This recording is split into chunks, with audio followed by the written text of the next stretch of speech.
बिस्मिल्लाहिर्रहमानिर्रहीम। अस्सलाम वालेकुम dear students, I hope all of you are fine. देखिए बेटा, लास्ट लेक्चर के अंदर हम लोगों ने ultra structure of myofilament discuss किया है। ठीक है, ए बैंड क्या होता है, आई बैंड क्या है, एच जोन क्या है, एम लाइन क्या है, जी लाइन क्या है, सार्कोमेर क्या है, ये सारी चीज़ें बेटा प्रीवियस लेक्चर के अंदर हम डिस्कस कर चुके हैं। अब इस लेक्चर के अंदर हम लोग डिस्कस करना है कि हमारे पास जो एक्साइटेशन है मसल फाइबर की, वो कैसे पॉसिबल है, ये मैकेनिज्म ऑफ मसल एक्साइटेशन है क्या, कैसे मसल एक्साइट होता है, एक्साइट होने के बाद कैसे उसके अंदर कॉन्ट्रैक्शन का प्रोसेस होता है। तो ये सारी चीजें बेटा हमने इस लेक्चर के अंदर डिस्कस करनी है। देखिए बेटा, हमारे पास सबसे पहले एक टर्म आती है that is known as motor unit. देखिए बेटा, हमें पता है कि जब भी हमारे पास मसल की कॉन्ट्रैक्शन होनी है तो सबसे पहले इलेक्ट्रिकल इवेंट होगा, मतलब मसल एक्साइट होगा, डिपोलराइज होगा, और उसके बाद बेटा हमारे पास एक मैकेनिकल इवेंट होना है, मतलब कि मसल की कॉन्ट्रैक्शन होगी। देखिए, हमारे पास जो इंफॉर्मेशन आती है मसल को एक्साइट करने के लिए, वो हमारे ब्रेन से आ रही है, और ब्रेन से उस इंफॉर्मेशन को in the form of nerve impulse कौन लेकर आ रहे बेटा, आपके पास मोटर न्यूरॉन। हमें पता है हमारी बॉडी के अंदर दो तरह के इफेक्टर्स हैं, एक ग्लैंड है, दूसरा बेटा क्या है, मसल्स हैं। तो जब भी ग्लैंड के पास कोई इंफॉर्मेशन जाएगी, कोई मैसेज जाएगा, वो भी मोटर न्यूरॉन के थ्रू जाएगा, या बेटा हमारे पास मसल्स के पास कॉन्ट्रैक्शन के लिए अगर कोई इंफॉर्मेशन जाती है तो वो भी बेटा हमारे पास मोटर न्यूरॉन के थ्रू जाएगी। तो देखिए, हमारे पास एक मोटर न्यूरॉन आता है, और जब वो बेटा हमारे पास पहुंचता है मसल के पास, तो इसके जो एक्सोन्स हैं उनके अंदर रीब्रांचिंग होती है। रीब्रांचिंग के बाद एक्सोन टर्मिनल्स बनते हैं। सपोज वन दैट ये आपके पास मसल है जिसके अंदर बहुत सारे मसल फाइबर्स प्रेजेंट हैं। तो देखिए, हमारे पास हर एक एक्सोन टर्मिनल जाकर एक मसल फाइबर को क्या कर रहा है, इनरवेट कर रहा है, एक्साइट कर रहा है।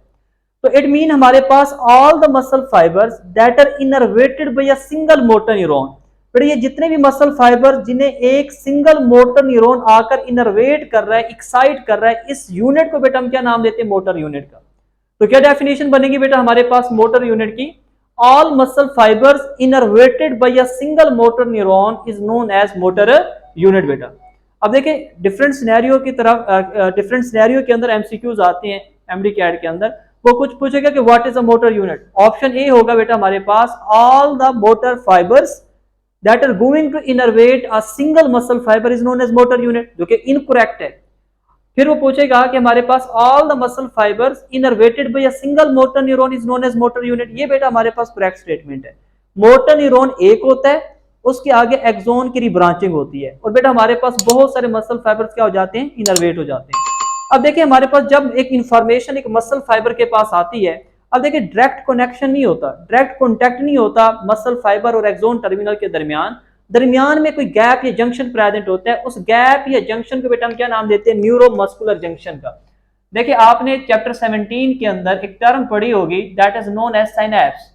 अब देखिए बेटा, हमारे पास जो साइनैप्स है, हमने कहा था कि ये दो बेटा हमारे पास न्यूरॉन के दरमियान जो पॉइंट ऑफ कॉन्टैक्ट है, ये जो एक मैक्रोस्कोपिक जंक्शन या गैप प्रेजेंट है, उसे हमने नाम दिया साइनैप्स का।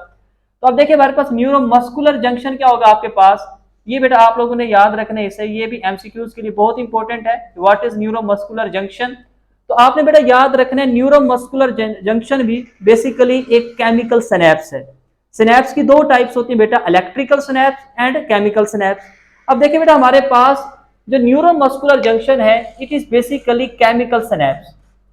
ये कौन सी सिनैप्स है बेटा हमारे पास, ये जी हमारे पास केमिकल सिनैप्स है। किसके दरमियान प्रेजेंट है बेटा, ये भी आप लोगों ने याद रखना है। देखिए, हमारे पास ये एक्सोन टर्मिनल है, एक्सोन टर्मिनल और बेटा मसल फाइबर की जो सेल मेम्ब्रेन है, जिसे बेटा हम नाम देते हैं सार्कोलेमा का, जिसे आप पोस्ट सिनेप्टिक मेम्ब्रेन का नाम भी दे रहे हैं। तो बेटा इनके दरमियान ये जो जंक्शन या गैप बेटा प्रेजेंट है, इसे बेटा हम नाम देते हैं न्यूरोमस्कुलर जंक्शन का। तो बेटा हमारे पास neuromuscular junction is the chemical synapse between axon terminal of motor neuron and sarcolemma of a muscle fibre. Muscle fibre के दरमियान और बेटा हमारे पास एक्सोन टर्मिनल के दरमियान ये जो एक केमिकल सिनैप्स प्रेजेंट है बेटा, ये जो एक मैक्रोस्कोपिक गैप है, ये जिसे हम जंक्शन का नाम दे रहे हैं, that is known as neuromuscular junction. अब देखिए, मोटर न्यूरॉन से नर्व इंपल्स नहीं जाना है किसके पास, मसल फाइबर के पास। हम देखेंगे कि मसल फाइबर कैसे इनरवेट होता है। इनरवेशन का मतलब, एक्साइटेशन का मतलब है कि मसल फाइबर कैसे डीपोलराइज होता है। और डीपोलराइजेशन हमारे पास क्या होती है बेटा, depolarisation is the influx of sodium ion into the cell. और जब हमारे पास सोडियम का इनफ्लक्स होता है तो इनसाइड ऑफ मसल फाइबर हो जाते हैं बेटा पॉजिटिव, और आउटसाइड क्या हो जाती है बेटा, नेगेटिव। देखिए बेटा हमारे पास एक डीपोलराइजिंग वेव, एक नॉर्मल इंपल्स आ रही थी, आउटसाइड हमारे पास नेगेटिव है, इनसाइड क्या पॉजिटिव है। जैसे बेटा एक्सोन टर्मिनल या सिनेप्टिक नोब के पास ये नर्व इंपल्स पहुंचती है, तो देखिए पोस्ट सिनेप्टिक प्री सिनेप्टिक जो मेम्ब्रेन है बेटा न्यूरॉन की, देखिए ये बेटा हमारे पास प्री सिनेप्टिक मेम्ब्रेन है एक्सोन टर्मिनल की, मोटर न्यूरॉन की। तो देखिए जैसे यहाँ नर्व इंपल्स आएगी तो कैल्शियम गेट्स यहाँ प्रेजेंट होते हैं, पहले बेटा ये क्लोज होते हैं। जैसे ही बेटा देखिए नर्व इंपल्स इसके पास आएगी, जैसे इलेक्ट्रिकल हमारे पास इंपल्स इसके पास पहुंचेगी, तो बेटा ये जो कैल्शियम गेट्स है ये क्या हो जाएंगे, ओपन हो जाएंगे। जैसे बेटा कैल्शियम गेट्स ओपन होंगे, देखिए पहले थे क्लोज, अब ये क्या हो चुके हैं, ओपन। इसलिए हम नाम देते हैं वोल्टेज गेटेड कैल्शियम चैनल का, कि जब इनके पास वोल्टेज आती है, नर्व इंपल्स आती है, तभी ये जाकर क्या होते हैं, ओपन। तो जैसे कैल्शियम गेट ओपन होंगे तो बेटा कैल्शियम अंदर की तरफ क्या करेगा, फ्लो करेगा। तो देखिए कैल्शियम बेटा कहां चला गया है, एक्सोन के साइटोप्लाज्म के अंदर। जैसे बेटा कैल्शियम की कंसंट्रेशन अंदर क्या होगी, इंक्रीज। तो देखिए सिनेप्टिक नोब के अंदर या इस एक्सोन के साइटोप्लाज्म में आपको एक सिनेप्टिक वेसिकल नजर आ रही है। अब ये जो सिनेप्टिक वेसिकल है इसके अंदर मौजूद होते हैं न्यूरोट्रांसमीटर।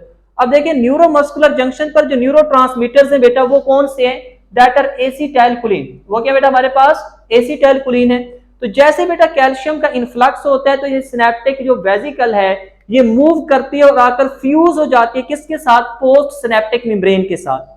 पोस्ट सिनेप्टिक मेम्ब्रेन के साथ फ्यूज होगी, एक्सोसाइटोसिस होगी न्यूरोट्रांसमीटर की, किसके अंदर बेटा, सिनेप्टिक क्लिफ्ट के अंदर। और जैसे बेटा ये एसिटाइलकोलिन बह रहेंगे तो इस सिनेप्टिक क्लिफ्ट से होते हुए ये जाएंगे किसके पास, पोस्ट सिनेप्टिक मेम्ब्रेन के पास। अब देखिए पोस्ट सिनेप्टिक मेम्ब्रेन क्या है, ये तो सार्कोलेमा है जी। तो इस सार्कोलेमा या पोस्ट सिनेप्टिक मेम्ब्रेन पर कुछ रिसेप्टर्स प्रेजेंट होते हैं जिन्हें हम नाम देते हैं एसिटाइलकोलिन रिसेप्टर्स का। तो ये जो एसिटाइलकोलिन के मॉलिक्यूल्स हैं, सपोज करें दो मॉलिक्यूल्स आए और ये दो एसिटाइलकोलिन के मॉलिक्यूल्स इस रिसेप्टर के साथ क्या करेंगे, बाइंड करेंगे। जैसे बेटा बाइंड करेंगे तो सार्कोलेमा के पास मौजूद होते हैं सोडियम चैनल्स। देखिए जब तक एसिटाइलकोलिन की बाइंडिंग नहीं होती तब तक बेटा सोडियम चैनल्स क्लोज होते हैं। जैसे बेटा इनकी बाइंडिंग होगी तो सोडियम चैनल्स ओपन होंगे, और जैसे बेटा सोडियम चैनल्स ओपन होंगे तो बेटा बाहर से सोडियम मूव करके सेल के अंदर आना स्टार्ट हो जाएगा, that is known as influx of sodium. और जैसे बेटा हमारे पास सोडियम का इनफ्लक्स होगा तो आपको पता है कि सार्कोलेमा की जो इनसाइड है वो हो जाएगी बेटा पॉजिटिव, वो हो जाएगी पॉजिटिव, और आउटसाइड क्या हो जाएगी, नेगेटिव। देखिए इनसाइड हो चुकी है पॉजिटिव और आउटसाइड क्या हो चुकी है बेटा, नेगेटिव। इसका मतलब कि हमारे पास ये जो मसल फाइबर था ये क्या हो चुका है, डीपोलराइज हो चुका है, एक्साइट हो चुका है। और हमने कहा था कि बेटा हमारे पास ये टी ट्यूब्यूल्स प्रेजेंट होती हैं, ट्राइएट एक प्रेजेंट है, ये दो सैक्स प्लस हमारे पास ये टी ट्यूब्यूल। तो जब बेटा हमारे पास ये नर्व इंपल्स को लेकर आती है, अब नर्व इंपल्स जैसे आएगी बेटा, इनसाइड हमारे पास क्या पॉजिटिव है और आउटसाइड क्या बेटा आपके पास नेगेटिव है। तो जैसे टी ट्यूब्यूल नीचे लेकर नर्व इंपल्स को आएगी तो देखिए ये सार्कोप्लाज्मिक रेटिकुलम प्रेजेंट है, ये क्या मौजूद है, सैक्स प्रेजेंट है सार्कोप्लाज्मिक रेटिकुलम की।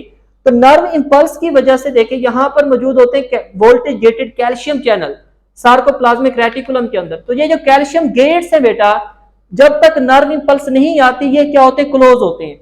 जैसे टी ट्यूब्यूल के पास नर्व इंपल्स पहुंचेगी तो बेटा ये जो कैल्शियम गेट्स ये क्या हो जाएंगे, ओपन हो जाएंगे। और जैसे बेटा कैल्शियम गेट्स ओपन होंगे तो कैल्शियम सार्कोप्लाज्मिक रेटिकुलम से निकलकर कहां आ जाएगा बेटा, ये आ जाएगा सार्कोप्लाज्म के अंदर। अब देखिए सार्कोप्लाज्म में कैल्शियम निकलकर आ रहा है तो सार्कोप्लाज्म के अंदर कैल्शियम की कंसंट्रेशन क्या हो गई है, इंक्रीज। तो बेटा आपने एक बात याद रखनी है, जब भी बेटा मस्कुलर कॉन्ट्रैक्शन आप पढ़ेंगे तो मसल तभी कॉन्ट्रैक्ट करता है जब सार्कोप्लाज्म के अंदर कैल्शियम की जो कंसंट्रेशन है बेटा वो क्या हो, ज्यादा हो। जितना ज्यादा सार्कोप्लाज्म में कैल्शियम की कंसंट्रेशन होगी उतनी ज्यादा मस्कुलर कॉन्ट्रैक्शन होगी। अब देखिए पहले थे सार्कोप्लाज्मिक रेटिकुलम के अंदर, तब मसल रिलैक्स था। जैसे बेटा सार्कोप्लाज्मिक रेटिकुलम से कैल्शियम रिलीज हुआ और साइटोप्लाज्म के अंदर सार्कोप्लाज्म में कैल्शियम की कंसंट्रेशन इंक्रीज हुई, अब बेटा मसल क्या करेगा, कॉन्ट्रैक्ट करेगा। देखिए कैसे कॉन्ट्रैक्ट करेगा, हमें पता है बेटा थिक और थिन फिलामेंट्स मौजूद हैं मायोफिब्रिल्स के अंदर। अब देखिए मैं उसके मॉलिक्यूलर लेवल पर लेकर जा रहा हूं इस बात को। जैसे कैल्शियम बेटा बह रहेगा तो कैल्शियम आकर बेटा बाइंड करेगा किसके साथ, ट्रोपोनिन के सब यूनिट सी के साथ। किसके साथ बेटा, ट्रोपोनिन के सब यूनिट सी के साथ आकर इसकी बाइंडिंग हुई। जैसे बेटा ट्रोपोनिन के साथ आकर कैल्शियम बाइंड करेगा, कन्फर्मेशनल चेंज आएगा। कन्फर्मेशनल चेंज का मतलब कि हमारे पास एक्टिन की जो बाइंडिंग साइट थी मायोसिन हेड के लिए, उसे ट्रोपोमायोसिन ने क्या किया हुआ था, हाइड किया हुआ था, कवर किया हुआ था। जैसे कैल्शियम आकर बाइंड हुआ ट्रोपोनिन सब यूनिट सी के साथ, कन्फर्मेशनल चेंज आया। कन्फर्मेशनल चेंज की वजह से देखें ट्रोपोमायोसिन बेटा बाइंडिंग साइट से क्या हो चुका है, एक्सपोज हो चुका है, डिस्प्लेस हो चुका है और बाइंडिंग साइट हो गई है एक्सपोज। देखिए जब बाइंडिंग साइट एक्सपोज होती है तो होता क्या, देखिए पहले जो थिक फिलामेंट था उसके हेड के साथ रेस्टिंग स्टेट के अंदर एडीपी प्लस इनऑर्गेनिक फास्फेट मौजूद थी।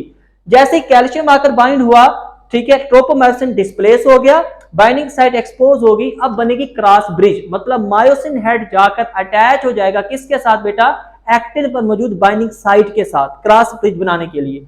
अब देखिए अटैच होने से पहले उसके पास क्या था, एडीपी प्लस इनऑर्गेनिक फास्फेट।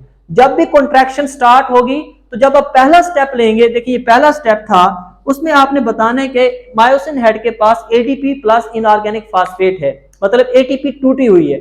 और जब बेटा वो अटैच होता है, क्रॉस ब्रिज बनती है, तो देखिए दूसरे स्टेप के अंदर क्या होगा, जब क्रॉस ब्रिज बनेगी तो बेटा इनऑर्गेनिक फास्फेट क्या हो जाएगा, रिलीज हो जाएगा। तो अब बेटा क्रॉस ब्रिज बन चुकी है और उसके पास एडीपी है।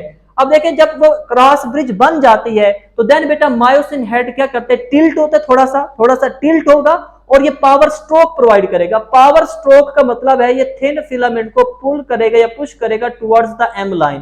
किसकी तरह बेटा, एम लाइन की तरह बेटा क्या करेगा, ये पुश करेगा। और जब ये पुश करेगा एम लाइन की तरह, पावर स्ट्रोक देगा, तो पावर स्ट्रोक के दौरान जो एडीपी इसके साथ अटैच थी वो क्या हो जाएगी, रिलीज हो जाएगी। देखिए पावर स्ट्रोक मिल गया है, एक्टिन फिलामेंट या थिन फिलामेंट मूव करके चला गया towards the M line, muscular contraction हो गई है। अब देखिए ये जो क्रॉस ब्रिज है, अगर हमने इसको दोबारा कॉन्ट्रैक्शन के अंदर लेकर आने, मतलब पहले रिलैक्सेशन होगी देन क्या होगी, कॉन्ट्रैक्शन। तो बेटा कॉन्ट्रैक्शन रिलैक्सेशन करवाने के लिए हमें इस क्रॉस ब्रिज को तोड़ना पड़ेगा। जब तक बेटा हमारे पास थिक फिलामेंट क्रॉस ब्रिज नहीं तोड़ेगा तब तक बेटा नेक्स्ट कॉन्ट्रैक्शन फेज के अंदर ये नहीं जा सकता। तो देखिए हम कैसे इस क्रॉस ब्रिज को तोड़ेंगे, क्रॉस ब्रिज कैसे तोड़ेंगे बेटा, जब सेल इसको प्रोवाइड करेगा एटीपी। तो देखिए क्रॉस ब्रिज को तोड़ने के लिए क्या चाहिए बेटा, एटीपी चाहिए। अब जैसी एटीपी इस मायोसिन हेड के साथ आकर अटैच होगी, हमने ये बात पढ़ चुके हैं कि मायोसिन हेड पर बाइंडिंग साइट प्रेजेंट होती है फॉर एटीपी। वहां एटीपेज एंजाइम होता है जो एटीपी की हाइड्रोलाइसिस करवाता है। तो देखिए एटीपी जो अभी गई है ये जाकर अटैच हो गई है मायोसिन हेड के पास। अब मायोसिन हेड के पास जैसे जाएगी वहां इसकी होगी हाइड्रोलाइसिस। अब देखिए अभी क्रॉस ब्रिज नहीं टूटी, अब बेटा जैसे ही हाइड्रोलाइसिस होगी, हाइड्रोलाइसिस का मतलब एटीपेज तोड़ेगा एटीपी को, किसके अंदर, एडीपी प्लस इनऑर्गेनिक फास्फेट के अंदर। और कितनी एनर्जी रिलीज होगी, 7.3 किलो कैलोरी एनर्जी रिलीज हो जाएगी। तो जैसे एटीपी टूटेगी एनर्जी रिलीज होगी, वो एनर्जी इस्तेमाल हो जाएगी for breaking the cross bridge.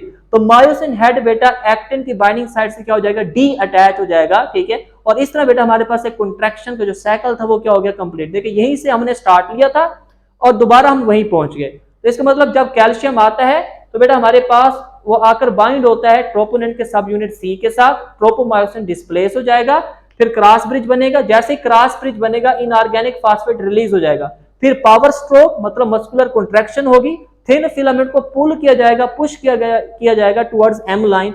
और बेटा जब पावर स्ट्रोक हो जाता है तो एडीपी भी रिलीज हो जाती है। अब अगर इस क्रॉस ब्रिज को तोड़ना है तो हमें देनी पड़ेगी एटीपी। एटीपी जाएगी मायोसिन हेड के साथ बाइंड होगी, हाइड्रोलाइसिस होगी, हाइड्रोलाइसिस के बाद क्रॉस ब्रिज टूट जाएगा और हमारे पास ये रिलैक्सेशन फेज के अंदर दोबारा चला आएगा, एडीपी और इनऑर्गेनिक फास्फेट इसके साथ बाइंड रहेगा। समझ आ गई बेटा इस बात की। अब देखिए जब तक बेटा हमारे पास साइटोप्लाज्म या सार्कोप्लाज्म में कैल्शियम की कंसंट्रेशन हाई रहती है तब तक बेटा हमारे पास ये मस्कुलर कॉन्ट्रैक्शन होती रहती है। और अगर हमने मसल को रिलैक्स करना है तो दोबारा से कैल्शियम को कहां भेजना पड़ेगा बेटा, सार्कोप्लाज्म से निकालकर सार्कोप्लाज्मिक रेटिकुलम के अंदर स्टोर करना पड़ेगा। तो ये बेटा हमारे पास था मैकेनिज्म ऑफ मसल कॉन्ट्रैक्शन या मसल एक्साइटेशन।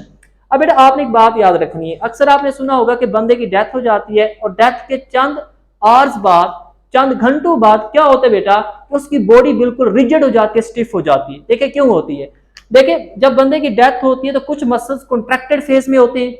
अब अगर उन कॉन्ट्रैक्टेड फेज से मसल ने आने रिलैक्सेशन फेज के अंदर तो क्रॉस ब्रिजेस को तोड़ना पड़ेगा। अब आपको पता है क्रॉस ब्रिजेस को तोड़ने के लिए क्या चाहिए, एटीपी चाहिए। और जब बंदे की डेथ हो चुकी होती है तो उसकी बॉडी के अंदर हमारे पास ऑलमोस्ट सेल डाई होना शुरू हो जाते हैं, एटीपी नहीं बना रहे होते, तो सेल के अंदर हो जाती है एटीपी की डेफिशिएंसी। और जब एटीपी की डेफिशिएंसी होती है तो क्रॉस ब्रिजेस नहीं टूटती, मसल कॉन्ट्रैक्टेड स्टेट के अंदर रहता है और बॉडी क्या हो जाती है बेटा, रिजिड या स्टिफ हो जाती है due to the deficiency of ATP. और क्रॉस ब्रिजेस बनने की वजह से मसल क्या हो जाएंगे बेटा, कॉन्ट्रैक्ट हो जाएंगे, रिजिड हो जाएंगे, स्टिफ हो जाएंगे।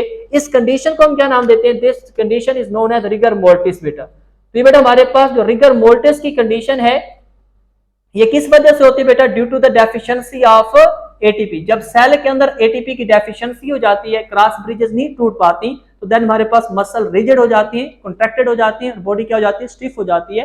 That condition is known as rigor mortis बेटा। क्लियर होगी बेटा ये बात। तो क्रॉस ब्रिज को तोड़ने के लिए हमें क्या चाहिए बेटा, एटीपी।